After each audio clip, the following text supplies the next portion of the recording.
скончавшись ја, душу раба Твоего спасе. Споменот за великанот на македонската борба за слобода, Гоце Делчев, се уште живее и стои 54 години по неговото раѓање. Црквата Свети Спас под Скопското кале, каде се положени смртните устанки од големиот револуционер, денеска беше притесна за бројните делегации и граѓани кои дојдоа да положат свежо цвеќе на неговиот гроб.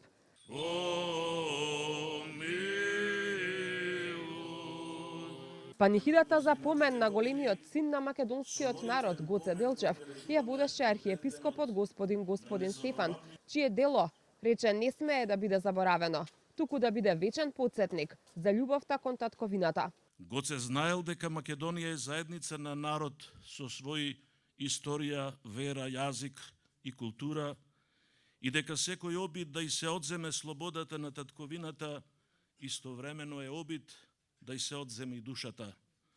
Оттука и неговата непоколебливост, тој не можел да се помири со неправдата, ниту пак да прифати дека угнетувањето е судбина. А по богослужбата одекна и македонската химна, опевајќи го името на Гоце Делчев. Македонците се борат за своите правдини.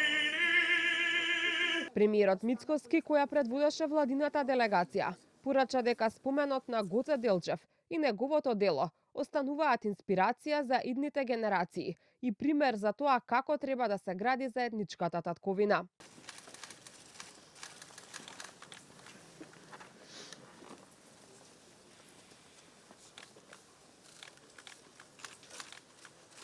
На гробот на Гоце Делчев денеска се поклонија и голем број граѓани. Денеска сум тука за да дадам почит на Гоце Делчев.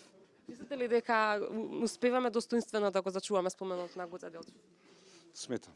Младиве треба малку повеќе да обрнат внимание на споменот. Не е само да положиме цвеќе, ние треба на вистина да се држиме до тоа што беа негови ставови и негови говори со времето.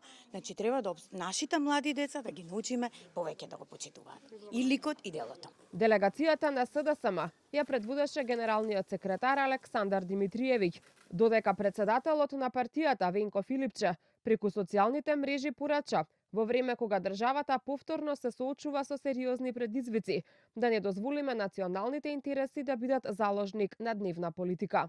Мирно, без провокации и без организирани посети од Бугарија, помина овогодинишното чествување на 154-та годишнина од раѓањето на големиот великан и револуционер Гоце Делчев. Овде во црквата Свети Спас, каде се неговите посмртни устанки, свежо цвеќе денеска положија бројни делегации.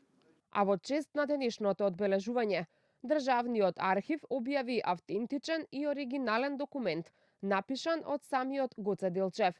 Со оваа азбука, како што велат од архивот, се обезбедувала тајноста на комуникацијата, а незината употреба представува доказ за високата организацијска способност и стратегиска мисла на македонското револуционерно движење.